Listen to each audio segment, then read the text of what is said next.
우리 말씀 제목 한번 읽어볼까요? 글자를 넘어 생명으로, 글자를 넘어 생명으로라는 주제로 함께 하나님 말씀 나누도록 하겠습니다. 여러분, 제가 오늘 좀 말이 많이 꼬이는데 죄송합니다. 요 며칠 너무 달려가지고 목이 나오는 게 감사하네요. 네. 여러분 매뉴얼이라는 거 혹시 아세요? 매뉴얼? 비상 매뉴얼, 학교 업무 매뉴얼, 이런 매뉴얼이란 말이 있는데, 매뉴얼이 뭐냐면 어떤 제품을 사용할 수 있는 방법, 그리고 어떤 일에 대응할 수 있는 대응법, 그런 것을 이제 설명해 놓은 안내서, 이런 걸 우리가 매뉴얼이라고 해요. 그래서 우리가 어떤 전자제품을 사거나 물건을 사면 거기 이렇게 매뉴얼이 들어있어요. 그래서 우리가 주변에 쉽게 매뉴얼이 이런 거다라는 것을 알 수 있죠. 직장 안에서도 어떤 이제 문제나 어떤 일이 생기면 매뉴얼이 작동을 해야 돼요. 그래서 여러분 뉴스 보면 이제 그런 게 있죠. 어떤 사건 사고가 나면 항상 하는 말이 매뉴얼대로 뭐 했느냐. 그래서 매뉴얼대로 했으면 좀 책임을 덜 받고, 매뉴얼대로 안 했으면 엄청 큰 이렇게 피해를 받는 그런 것들을 여러분들이 아마 보실 수 있었을 거예요. 우리도 살아가면서 뭐 자녀 양육, 뭐 직장 안에서 생활, 또 건강 이런 것들에 대해서 다 어떤 매뉴얼이 있으면 좋겠다, 그런 생각들을 많이 해요. 왜냐면 그대로 하면 잘 될 것 같으니까. 그래서 신앙생활도 매뉴얼대로 하면 복을 받고 잘 되지 않을까라는 그런 생각을 갖습니다. 그런데 여러분, 신앙생활도 매뉴얼대로 하면 잘 될 것이다 라는 것은 우리의 신앙의 어떤 함정에 빠질 수 있는 요소가 있다는 거예요. 우리가 신앙생활에 그런 매뉴얼이 뭐예요? 라고 질문하면 보통 매뉴얼이 다 책자처럼 돼 있잖아요. 그러니까 성경책이 신앙의 매뉴얼이겠지. 그럼 성경책대로 하면 다 복받고 잘 되겠지. 성경책을 많이 읽고 여기 나오는 몇 장 몇 절에 뭐가 있고 그런 걸 많이 알면 내가 잘 되겠지. 우리가 이런 생각을 하기도 해요. 근데 오늘 우리가 뭐라고요? 신년. 오늘 우리가 함께 읽은 말씀에 유대의 종교 지도자들이 성경에 대해서 대단히 많이 아는 사람들이 이제 등장을 해요. 여러분, 우리가 저 사람이 신앙생활 좀 해, 뭐 아니면 뭐 신앙 그게 좀 경력이 좀 있어, 아니면 뭐 흔히 쉽게 신앙생활 잘해, 믿음 좋아, 이렇게 말할 때 어떤 기준으로 삼는 척도 중에 하나가 성경을 몇 독했냐, 몇 번 읽었냐, 맞죠? 이런 거. 뭐 나는 자기 나이만큼은 뭐 읽어야 된다. 저는 지금 한 3살 약간 진담이고요. 성경을 몇 독했냐, 그런 걸로 저 사람이 뭐 믿음이 얼마큼 좋냐, 이제 이런 이야기들도 하잖아요. 그런데 여러분, 유대인들은 성경을 몇 독했냐가 아니라 몇 권을 외우고 있냐. 우리랑 완전 레벨이 다르죠? 난 성경을 내가 몇 권 외우고 있다. 이것으로 자기 믿음을 이렇게 나타낸 척도가 되기도 해요. 근데 이게 예수님 당시뿐만 아니라 현재에도 이런 문화가 있어요. 자, 여러분, 우리가 흔히 그 이스라엘 소식이나 이제 뭐 세계 여행 이런 프로그램 보면은 유대인들 가운데 이런 분들 혹시 본 분 있을 거예요. 이건 저희 기본이죠. 이런 분 본 적 있나요? 검은 색깔 이렇게 옷을 입고 머리를 양갈래를 길게 따고 이렇게 중절모 같은 거를 쓰고 다니는 저는 유대인들, 저런 모습들이 저는 매체에서 많이 봤는데, 저 사람들은 유대교의 초정통파라고 불리는 하레디파 사람들이, 하레디라는 사람들. 자, 이스라엘은 여러분 남녀 모두가 다 군대 의무 복무를 해야 돼요. 아시나요? 여자도 남자도 다 의무 복무를 해야 되는데, 이 하레디파 사람들은 군대를 안 갑니다. 이 사람들은 처음에 이렇게 이스라엘이라는 나라가 다시 흩어져 있다가 모여질 때, 새로 세워질 때, 이 하레디파 사람들한테는 그런 특혜를 줬어요. 너희가 율법을 되게 열심히 알고 수호하니까 너네는 군대 안 가는 조건으로 같이 하자. 이렇게 그런 일이 있었는데, 그래서 이 사람들은 세속적인 문화를 거절해요. 그래서 핸드폰도 받는 것만 되는 핸드폰, 뭐 이런 거. 그리고 여러분이 아는 것처럼 이렇게 안식일날 이거 외부인한테 조금만 와서 이거 가스 불 좀 꺼주세요, 이렇게 요구할 정도. 그것도 노동이 된다는 거죠. 그게 이제 하레디파 사람들인데, 자, 이 사람들은 보통 우리는 이제 뭐 초등학교 이런 데 가면은 학교에서 과학도 배우고 수학도 배우고 막 그러잖아요. 근데 이 사람들은 아이들이 일반 학교에 들어갈 때 과학이나 뭐 수학 이런 걸 배우는 게 아니라 예시바라는 학교가 있어요. 하레디파 사람들이 간 학교. 거기에서 뭘 배우냐면 율법이 뭐 토라인데, 모세 오경, 토라를 이제 모세 오경이라고 생각하시면 돼요. 창세기, 출애굽기, 레위기, 민수기, 신명기, 이 5권의 책을 열심히 암송하고 열심히 외우는 거예요. 그 안에 모든 수학도 과학도 다 들어있다. 그런 거 배울 필요 없다. 모세오경만 열심히 토라만 외우면 된다. 자, 이렇게 하는 거예요. 자, 그래서 이 사람들이 특별한 게 뭐냐면 남자가 일을 하지 않습니다. 그럼 어떻게 살아요? 여러분 질문이죠. 맞아요. 근데 이 사람들은 나라에서 보조금을 좀 받거든요. 정통 그 유대 그거기 때문에 보조금을 받고 집안의 생계와 가사는 누가 다 책임지냐면 아내가 다 책임집니다.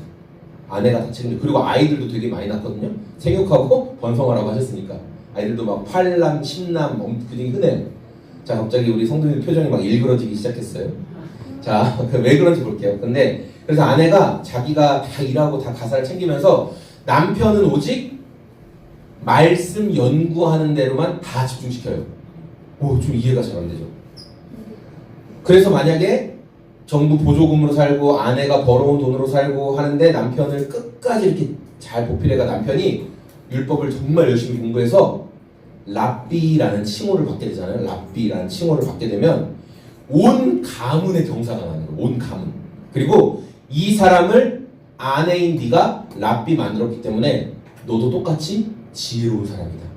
성경에 가장 아름다운 여인의 묘범이 뭐예요? 지혜롭고 현숙한 여인이잖아요.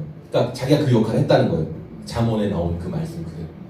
그래서 이 사람들은 지금도 그렇게 전적으로 남편의 가장 최고의 그건 뭐냐면 랍비가 되는 거예요. 그래서 지금도 그런 모습으로 살아간다. 자, 그런데 오늘 예수님께 책망을 받고 있는 종교 지도자들이 바로 이 랍비, 이제 나중에 이 사람들이 랍비 교육을 하는 사람들로 변화되거든요. 랍비 교육을 만든 사람들인데 이 랍비 교육을 했던 이 종교 지도자들은 어떤 사람들과 비교해도 가장 많이 성경을 읽고 가장 많이 성경을 진짜 연구한 사람들이겠죠. 그러니까 그래서 우리가 39절 말씀 한번 볼 텐데요. 39절 한번 읽어보겠습니다. 시작. 너희가 성경을 연구하는 것을 영원한 생명이 그 안에 있다고 생각하기 때문이다. 성경은 나에 대하여 증언하고 있다. 그래서 원어적 표현으로 연구한다라는 말에는 광산에서 보물을 샅샅이 찾는 것처럼 뒤진다. 그런 의미를 담고 있어요. 그러니까 얼마나 말씀 한 구절 한 구절 점 하나까지 샅샅이 연구를 했을까. 그런데 이 사람들이 성경에서 말하고 있는 예수님, 정말 영원한 생명을 주는 예수님은 알아보지 못했다라고 지금 말씀하고 계신 거예요. 여러분 구원받은 성도는 당연히 성경을 많이 읽어야 됩니다. 여러분 성경 많이 읽으세요. 왜냐하면 이 성경을 통해서 예수님이 어떤 분이신지 우리에게 알려주시는 그 능력이 있기 때문이에요. 그런데 여러분 여기 이렇게 기록된 활자, 여기 기록된 글자 자체에 능력이 있는 것은 아니에요. 성경적인 지식을 많이 갖고 있다고. 그래서 이 자리에 있는 우리 어린이들 중에도 아마 어떤 어른들보다도 더 성경적인 지명, 뭐 인물 그런 지식은 더 많은 사람도 있을 거예요. 하지만 성경 지식을 그냥 채우는 것에서만 머물러 있으면 예수님과 영원한 생명의 관계를 누릴 수가 없다라고 예수님께서 분명하게 말씀하셨습니다. 우리가 성경을 왜 연구하냐, 왜 읽냐? 예수님이 누군지 알기 위해서 성경을 읽어야 돼요. 예수님이 어떤 분이실까? 그런 마음으로 성경을 읽을 때 예수님이 공급해 주시는 영원한 생명과 기쁨을 누릴 수 있다는 거죠. 저는 오늘 말씀을 통해서 이 구약 성경에 예수님에 대한 어떤 내용도 많이 나오는데도 불구하고 성경에 대한 지식도 많았음에도 불구하고 예수님을 알아보지 못하고 영원한 생명과는 전혀 상관없는 삶을 살았던 이 종교 지도자들의 모습을 살펴보고 그렇다면 우리는 어떤 삶을 살아야 될까 말씀을 함께 나누겠습니다. 먼저 여러분 성경을 지식적으로만 아는 그 함정에 빠지지 않게 우리가 경계해야 되는데 우리 말씀 다시 한번 읽어보겠습니다. 시작. 너희가 성경을 연구하는 것은 생각하기 때문입니다. 성경은 나에 대하여 증언하고 있다. 앞서 말씀드린 것처럼 종교 지도자들은 누구보다 성경을 열심히 읽고 연구하는 사람들이었다. 그래서 지금도 그 문화가 그대로 이어져 와서 랍비라는 칭호를 받게 되면 온 집안이 가문이 다 큰 경사를 누리는 것이었다. 그런데 유대 종교 지도자들이 누구보다 성경을 열심히 연구했는데 왜 눈앞에 나타나신 예수님을 알아보지 못했을까? 성경학자들은 그것에 대해서 뭐라고 얘기하고 있냐면 유대인들은 이 모세오경, 토라를 읽고 아는 것만으로도 생명을 받는다, 영생을 얻는다라고 그렇게 믿었기 때문에 눈앞에 나타나신 예수님을 알지 못했다는 거예요. 그 이유가 뭐냐면 신명기 30장 20절에 그는 내 생명이시오 내 장수이시다라는 말도 있고, 잠언 3장 16절에 그의 오른손에는 장수가 있다. 또 잠언 9장 11절에 내 안에서 내 날이 많아질 것이고 내 생명의 해가 내게 더할 것이다 라는 말씀이 있어요. 그래서 이 말씀을 근거로 토라를 열심히 읽고 연구하면 실제로 육체적인 수명도 길어진다라고 그렇게 믿었던 거예요. 여러분, 물론 하나님이 우리에게 너 중독되라 너 몸에 해로운 거 많이 먹어라, 너 사람들과 끊임없이 싸워서 스트레스 많이 받아라, 그렇게 말씀하시나요? 그렇게 말씀 안 하시죠. 네. 그리고 이스라엘 사람들에게도 먹어야 될 짐승, 먹지 말아야 될 것들 이렇게 구분하시면서 사람 몸에 좋은 것, 맞는 것들도 다 구분하셨어요. 그래서 우리가 하나님 말씀을 잘 따르면 무질서한 생활에서 뭐가 잡히고? 질서가 잡히고. 코옷이 갔었나봐요, 그렇죠? 혼돈한 상태에서 질서가 또 잡히는, 그러면 인생이 어떻게 되냐? 건강해지고 실제적인 수명이 일반적으로도 늘어납니다. 우리 육체를 보호하니까. 그러나 문자적으로 이 토라를 많이 안다고 해서 실제 내가 영원한 생명을 누릴 수 있는 것은 아니에요. 여러분, 한때 그런 일이 있었는데 지금은 좀 많이 안 보이지만 한때 자동차에 보면은 자동차 앞에 이렇게 성경책 큼지막하고 다 놓고 다니시는 분들이 있어요.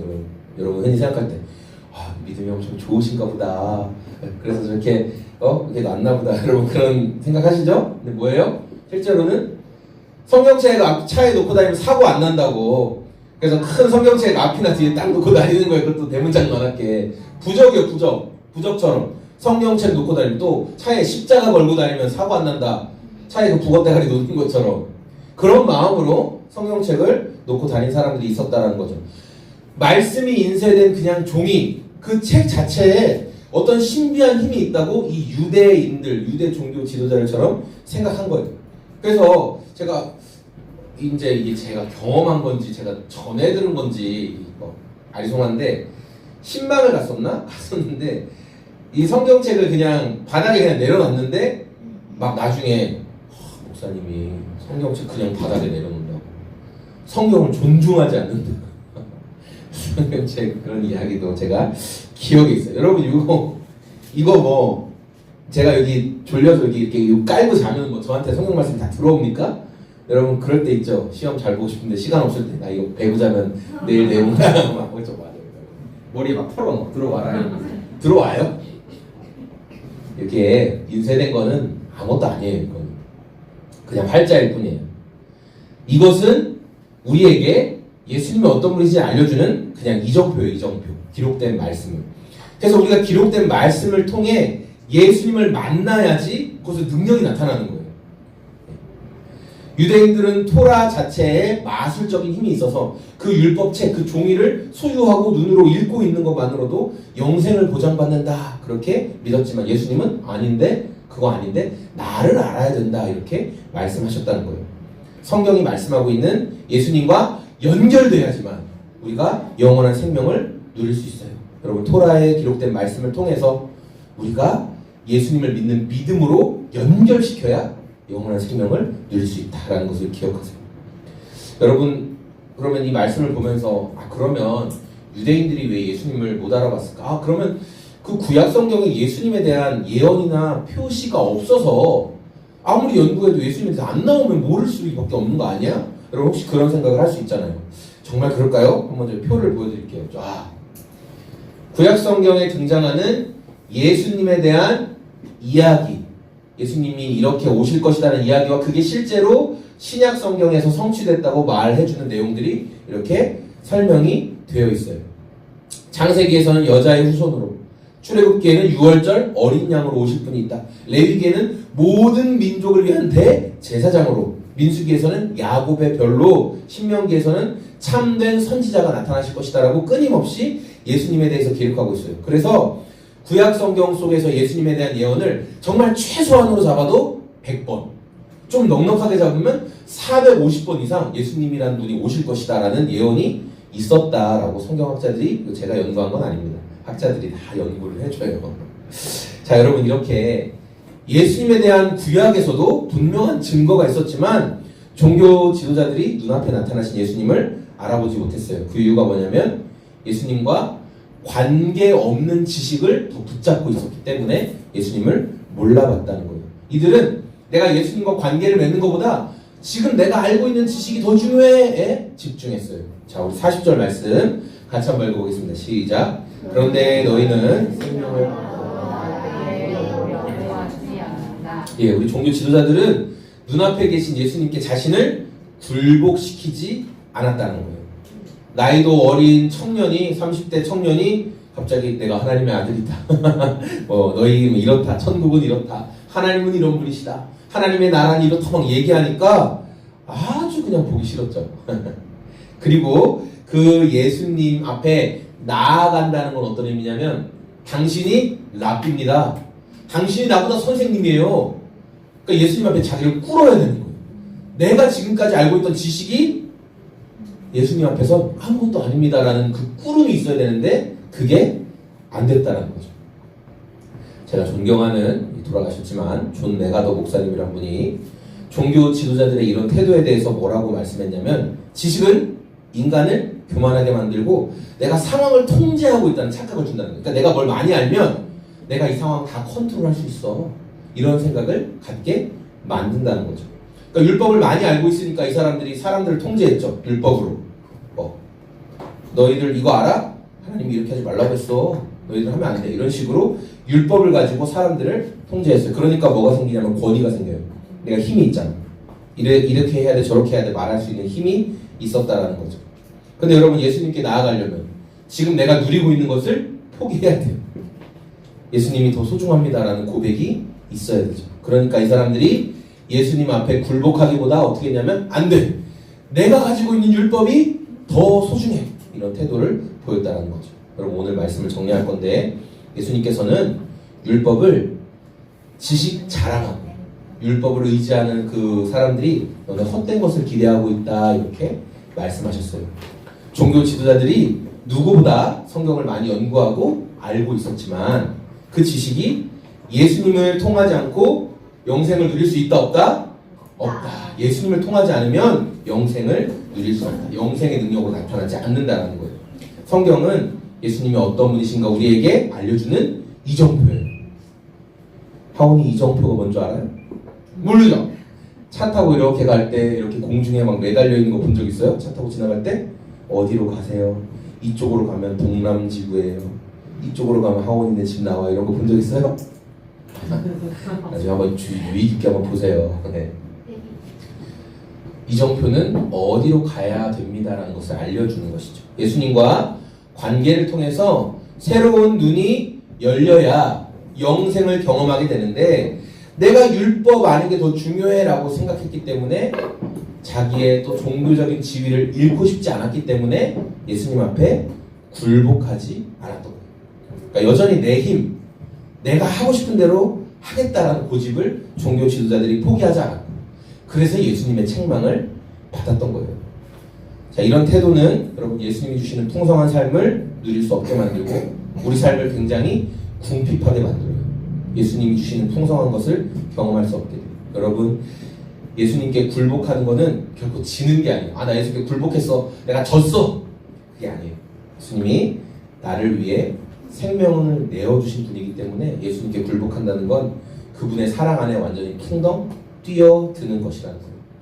이번 한 주간 잘 보이지도 않네요. 저기 내적 치유 세미나 갔다 오고 월화수는 내적 치유 세미나 그리고 어제 그 토요일 날은 우리 코어워십 진행을 했어요. 이번에 가장 많이 온 것 같아요. 코어워십 아이들도 30명 이상 오고 어른들도 많이 오셨어요.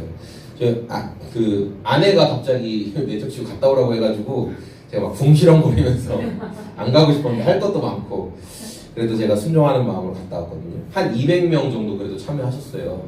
200명 정도 참여하셨는데 마지막 날 이제 간증하거든요. 거기서 이제 2박 3일간의 시간을 간증하시는데 참여자들의 간증을 들으면서 제가 어떤 생각이 들었냐면 기독교에 대해서 또 예수님에 대해서 그냥 이렇게 율법적으로만 알고 있던 그런 분들의 아픔들에 대한 이야기가 되게 많이 했어요. 그분들이 어떤 예수님을 알고 있었냐면 자기 생각에 예수님은 항상 내가 언제 실수하나 이렇게 째려보고 있다가 딱 실수하고 딱 죄를 지면 그래 너 그럴 줄 알았어 하면서 혼내고 벌하는 그런 예수님으로 항상 생각하고 있었다는 거예요. 근데 제가 이런 얘기 엄청 많이 들었을 거 아니에요. 즉시승 자주 갔으니까.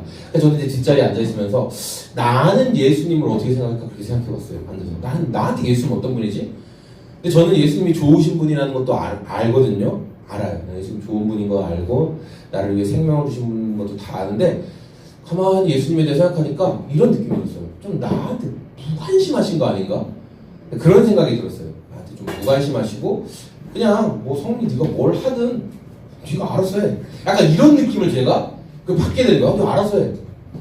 그래서 내가 왜 이런 느낌을 받았을까라는 뭐 생각을 해보면 대부분 여러분 아는 것처럼 우리의 뭐 부모님이나 아니면 나에게 좀 큰 영향을 주는 어떤 보호자의 양육 태도가 하나님을 이해하는 태도다라고 그런 이야기를 많이 하잖아요. 세상을 또 그러니까 인간 심리학에서는 세상을 바라보는 관점이 그런 거고 우리 또 성경적인 관점에서는 하나님을 이해하는 태도가 내 보호자가 나를 어떻게 대했느냐로 이해가 된다고 하잖아요. 그러니까 제가 그런 생각이 들었어요. 예수님 가만히 생각해보니까 좀 억울하네요. 나한테 좀 무관심하신 거 아닙니까? 네. 아니 내가 뭐 한다고 하면은 막 좀 적극 밀어주시고 막 격려도 해주시고 막 사랑한다 뭐 이렇게 해주시고 아니면 해주시지. 너무 무관심한 거 아니에요? 뭐 내가 뭘 하든 말든 뭐 아무 말도 없고 뭐 없고 좀 그런데? 막 그런 생각이 드는데 제 뒷자리에서 가만히 또 약간 좀 안 좋은 자세로 근데 그렇게 가만히 들으면서 제 그냥 마음속에서 드는 생각 그러니까 이제 이 인쇄된 활자를 통해 알게 된 게 뭐냐면 근데 내가 너를 위해 한 일이 있잖아 이렇게 얘기했는데 너를 위해 한 일이 있잖아. 예수님이 저를 위해 여러분을 위해 한 일이 뭘까요? 생명을 내어줬잖아요. 그럼 여러분 누가 나를 위해 목숨을 내어줬는데 제가 거기 가서 나를 위해 해준 게 뭐가 있어요? 더 해줘야지. 목숨 내줬는데 더 뭘 어떻게 해줘. 그냥 그런 생각이 들었더라고요. 이미 최고의 사랑을 보여주셨는데 맨날 자꾸 보채고 있구나. 더 보여달라. 더 해달라. 그런 제 생각이 들었습니다. 그러면서 제가 예수님이 나를 위해 생명을 내어주셨다는 그 확신이 없으니까 늘 뭔가 두렵고 쫓기는 마음이 있구나. 쉽게 화내고 쉽게 마음을 지키지 못하는구나 라는 생각했어요. 그러니까 또 이제 간증 나와야죠. 또 어제 저희가 코워십 하면서 떡 혹시 드셨는데 맛있었나요? 떡 맛있었죠. 저희가 방울기정떡 맞아요. 그거 아침에 일찍 받아온 거거든요. 인터넷에서 주문한 거 아니에요. 직접 떡집에서 빼온 거예요. 맛있게 따뜻하게. 근데 아침에 이제 떡을 저희가 포장을 저희가 다 해서 받아와야 돼서 갔다 왔어요. 근데 이제 갔다 왔는데 갑자기 저희 집에 같이 살고 있는 3명의 남성들이 뛰었더니 엄마 큰일 났어요. 그래서 아니 왜 저희 집에 그 방향제 있었거든요. 방향제 그 책장 위에 방향제가 있었는데 말하면 안 되지. 마음대로 누군가가 그 장난감 주사위 같은 걸 탁 던져가지고 그게 방향제에 탁 맞아가지고 방향제가 뒤로 팍 쓰러져가지고 책장 뒤로 넘어. 가까이서 막 얼른 안 돼요. 딱 얼른 세웠나봐요. 그래서 이렇게 난리가 났다. 그럼 여러분 아시다시피 저는 사랑이 없고 마음에 분노가 큰 사람이기 때문에 이러면 이제 오늘 난리 나는 거예요. 오늘 한번 잡는 날이야. 근데 벌써 저희 어떤 아이가 이게 막 무서워가지고 나 오늘 죽었다 이러면서 벌써 와가지고 이렇게 하고 있어. 그리고 나머지 형님들은 막 신나가지고 이제 너를 죽었다 하면서 막 고발자 막 참석하고 있어. 정죄를 하고 있어. 막 내가 막 성트러지 막 근데 그게 너무 딱해 보이는 거야 그게. 내가 평소에 얘를 얼마나 혼냈으면 얘가 이것 때문에 나 이제 죽었다 막 이런 표정을 하고 있어. 그래서 더 미안하더라고. 그래서 그냥 누야 괜찮아. 그리고 갑자기 얘가 나 용서받은 거야? 뭐지? 너무 당황하더라고. 괜찮아. 우리 같이 정리하자. 그래서 책장 이렇게 빼가지고 우리가 정리했어요. 좀 아마 새로웠을 거예요. 저 사람이 저런 사람이 아닌데. 여러분, 우리에게 성경을 왜 주셨냐면 우리는 예수님의 이런 면만 아는데 성경엔 예수님의 이런 면도 이런 면도 다 기록되어 있거든요. 그래서 우리가 성경을 읽으면서 그냥 나 이거 많이 읽었어, 나 이 내용 되게 많이 알아, 그게 아니라 예수님 어떤 분이신지 제가 더 알고 싶습니다. 예수님의 이런 모습도 저런 모습도 제가 더 알게 도와주세요. 왜냐하면 성경을 주신 이유는, 우리가 신앙생활 하는 이유는 하나님과 관계 맺으라고 주신 거거든요. 그러니까 제가 어제 자녀와의 그 일을 통해서 자녀는 저의 새로운 모습을 봤을 거예요. 왜 갑자기 내적 집을 계속 보내야 되나 뭐 이런 생각을 할 수도 있고, 우리가 하나님 말씀 많이 읽고 자주 봐야 돼요. 더 중요한 것은 나 지식 많이 쌓았다 이게 아니라 예수님이 나를 위해 어떤 일을 하셨지? 여러분 이 관점을 가지고 성경을 가까이 읽고 또 26년도는 많이 읽을 수 있는, 저와 우리 소금제작소의 성도님들이 다